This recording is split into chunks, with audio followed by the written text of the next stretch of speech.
this is Sarah Berman and you are watching Practically Writing. Today, I'm going to be talking about the traps that authors frequently find themselves in. And since it is in fact Preptober, that is the month before NaNoWriMo, today I'm going to be focusing on the traps that writers find themselves in during the planning stages. Don't forget to stay to the end of the video for announcements, and of course, make sure you leave your comments below, make sure you like and subscribe to this video, etc., etc., etc. For the first trap that so many writers find themselves in the planning stages, focuses on trends, and this means writing to market or chasing the market. The reason that this is a trap is because it changes so often. Even if you can, if you can, great, have fun. But especially new authors, not likely. It's just not going to happen. That doesn't mean that if you find a trend that you like, you shouldn't write that anyways. And you can also get caught up in the converse, which is to say that, you almost have your novel done, and then all of a sudden all of these books start coming out that are very, very similar to your novel, and you go, oh, and so you scrap the whole thing because you don't want to be like a copycat. Well, the thing is, there is no way to predict the way that the market is going to go, and the reason that the market has trends like this is because people latch on to things that they really, really like, and then they consume a whole bunch of it. So if you're, about to publish something that is on trend, go with it. People are still going to buy it. Then the audience turns around and is like, okay, now we're in the mood. We've had our sweet. Now we're in the mood for our salty, or now we're in the mood for our sour. So you can write something that's not on trend, and who knows, it might be the next trend. It's not going to not sell because it's not on trend. The hyper vigilance on trends is in and of itself just a trap. Don't worry so much about it. It's nice to keep your eye on it, see what kinds of things people are liking, see if there are tendencies within the trends, and maybe appeal more to that. Like, are people more into sweet romancy kind of things? Are people more into like young adulty kind of things? Are people into more dark kind of things? That kind of thing, that would be worth keeping an eye on. But dark vampire urban fantasy is pretty specific and isn't going to last that long. It's lasted like 200 years, but aside from that, there are variations within. The second trap is the focus on world building. And this is, I'm not gonna lie, a fun trap to fall into. You are so busy creating this beautiful, beautiful world that you kind of forget to write the story. So, it's like, well, you got this great setting, which is fantabulous, especially if you're like looking to do a series. But the big problem is, if you're always world building, you're not writing. Yeah, there's a certain amount of writing that goes into world building, but you're not writing that story. If you're going to concentrate so much on building the set, then expect that you're not going to have time to put on the play. In terms of, like, a lot of people write up, world building situations for gaming, and great, that means you are the set builder. You are a set builder, other people put on the play. But if you want your play to be seen, then you're gonna have to write the play, not just build the set. Yes, you want some world building, but you need as much world building as you need, and that's it. So don't get caught up in this giant whirlpool of world building. I would argue that erring on the side of minimal world building is actually more advantageous. You can always go back and add more, but you can never get that time back if you spend months and months and months and years building a world that you never write anything into. Write the story, build the world just as much as you need. Number 3 is over outlining. And this kind of goes along with world building. I'm an outliner, I'm a planner, so I appreciate a good outline. But at a certain point, you need to let go of the outline and let it do what it's supposed to do, which is form the structure for your story. The outline itself is not the end goal, and you have to keep that in mind. Again, put as much into the outline as is necessary, but do not spend years of your life completing this perfect outline that never produces a story. Write the story. Number 4 is kind of the opposite. Don't under outline. I see a lot of people who talk about, oh, I have this great thing in my head. And this thing is usually like a scene or a character or, one thing that happens. And that's great. That's, all stories come from that. That is perfect. But when that's all you have, what are you writing about? I mean, a scene is fine for like a short story, but you need to figure out what needs to come before or after or both.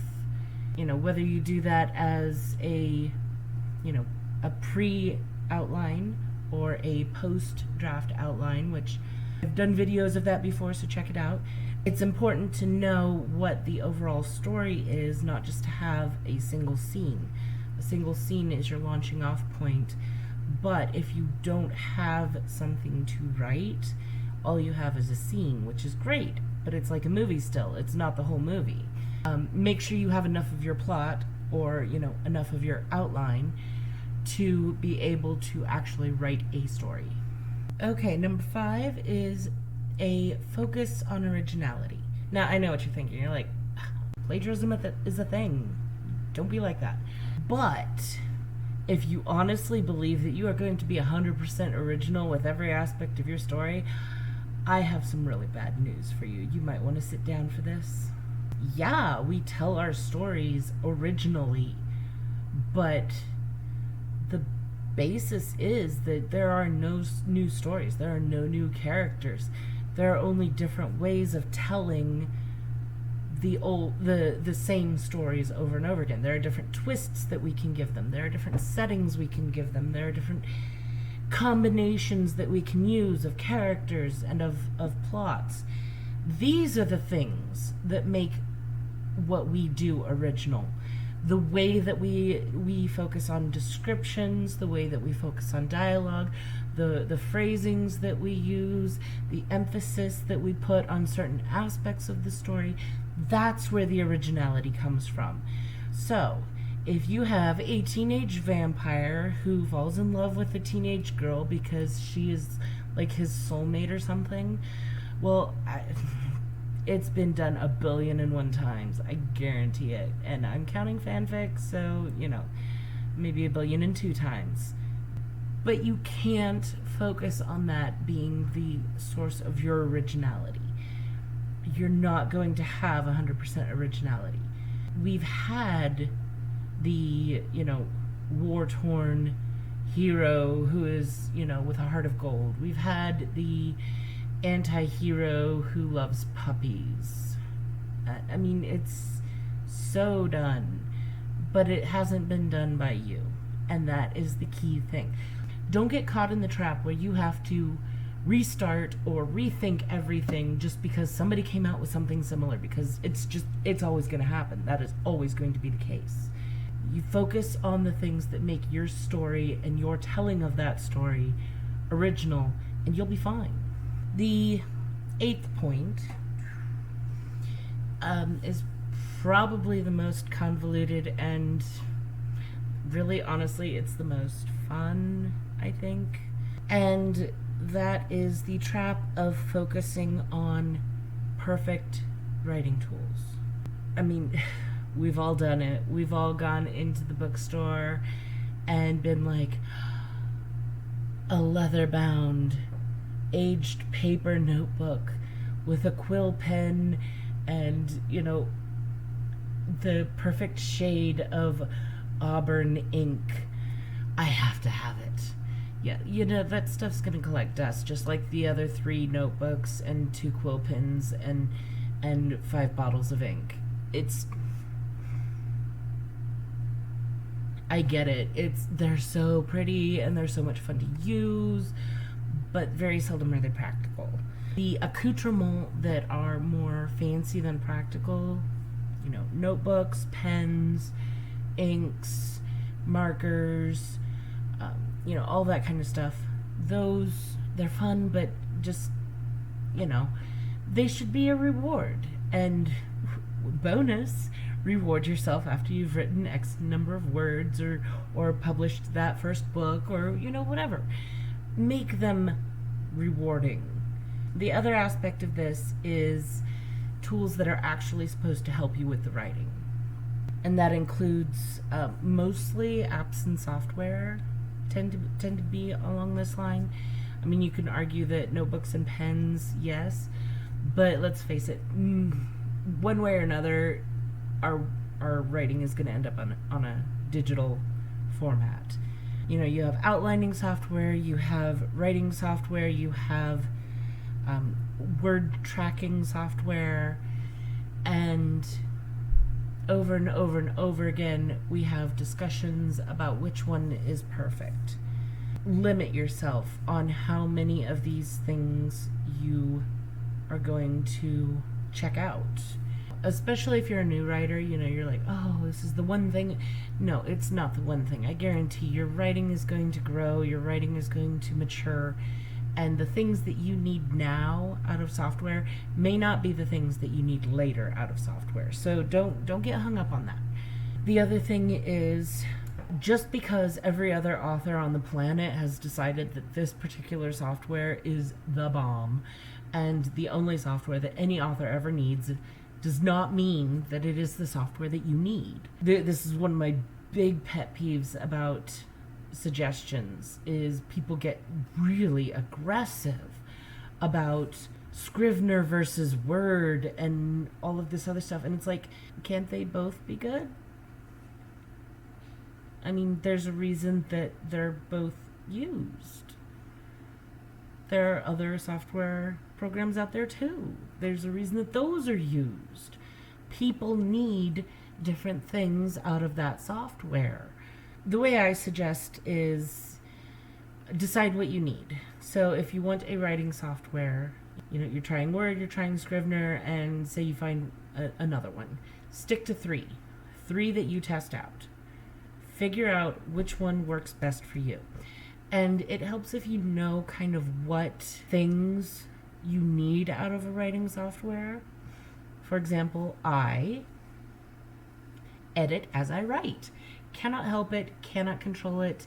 If I stop editing as I write, it will drive me nuts. I will literally freeze up because I noticed that the word was spelled wrong, but I shouldn't go back and correct it, but it's spelled wrong. But I shouldn't go back and correct it, but it's spelled wrong. But I shouldn't go back and correct it. All I have to do is go back and correct it, and then I'm fine. And I keep writing. But I cannot let that go. Now, there are certain things that help with that. For example, if I don't notice that the word is spelled wrong, so I use a writing software for the first draft that does not do the little squiggly line because you misspelled a word. I do not need my attention drawn to that. Thank you very much. If I see it, then I will go back and correct it because I have to. But if I see that it needs to be corrected, I will go back and correct it because I have to. And that's just it. But if I don't notice it, then I'm fine. So let's not draw my attention to that. Figure out what things, what slows you down in your writing. What helps you in your writing. Are there writing programs that enhance the things that help you write? Are there writing programs that suppress the things that interfere with your writing? What helps your writing? Figure that out and look for those characteristics in your writing software. As for word count tracking, there are a good handful of those. What do you need? I personally am really big into the chart. I like to see the little bar graph thing or line graph thingy going up, and this is where I should be with my goals, and this is where I am, and oh look, I'm failing again. Woohoo. Because it happens a lot. That's what I like. I like that visual representation for the graph. Other things that I have enjoyed but don't particularly require are, in order to meet your goal, you need to write X number of words a day. Oh, well, that's handy to know. So look for the characteristics that appeal to you. There are so many that are out there that are they're fabulous. They all have a lot of similarities because, of course they do. Writing tracking software, word count track software, how many variations can you possibly get on that? A lot. But they're all going to have certain similarities because of the nature of their purpose. You list down below what your favorite software is, a favorite app that is related to writing, whether it's an outlining app, whether it's a tracking app, whether it's, a word processing app, or, even equipment. It doesn't necessarily have to be software, it could be equipment. And let us know what works for you and why. In the meantime, do not get caught up trying every single one out there. There are millions of them. I narrow it down to 3 that have the very specific things that I'm looking for, and then I take each one for a test run. And then I pick. And once I pick, I'm generally satisfied. Sometimes my writing just develops until I'm no longer using that software anymore, and maybe I need a replacement, maybe I don't. It doesn't really matter though. That is very, very important to not hyper-focus on it, because let me tell you something. If you honestly think that your software or your apps or your pen or the color of ink that you use is going to make the difference between you writing or not, I've got some really bad news for you. You might want to sit down again. You are the author. You are the writer. You are the source of the words. You are the creator. Get it done. Find the things that help you get it done, but get it done.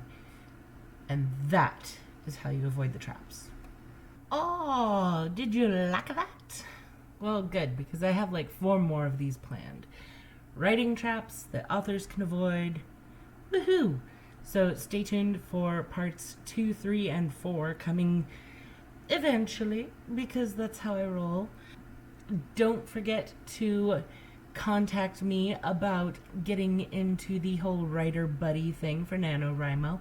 Or if you're not doing NaNoWriMo, just send me a message and let me know how your writing is going. I will be doing some live streaming. I did a beautiful live stream with my author friend Sable, aka Diane Morrison. We actually did a couple of them, and one of them was a writing workshop where we took questions and helped authors develop their plots to get ready for writing their books. And I love doing that. So I will probably schedule a few of those in between doing writing sprints. And I will see you on my streaming, which is through Twitch. That's Author Goddess. But most importantly, make sure you get to writing. Love that writing. You write, I read, I write, you read. That's how the whole thing works. It's a thing of beauty. Okay, just don't do it. Don't put up little red flags. Bonus, we can make each other think of purple giraffes.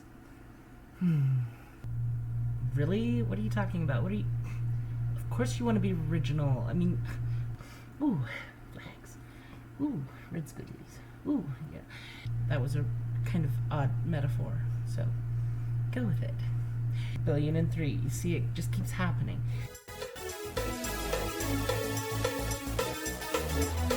That's all for this one, but you can see more by clicking on the videos here. Like this video and subscribe to get even more great content. Don't forget to ring the bell so you can get notified whenever I upload a new and awesome video.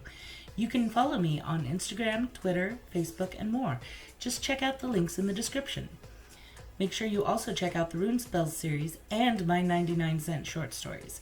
You can get all of that free by becoming a patron and supporting me on Patreon. Stay safe and keep writing.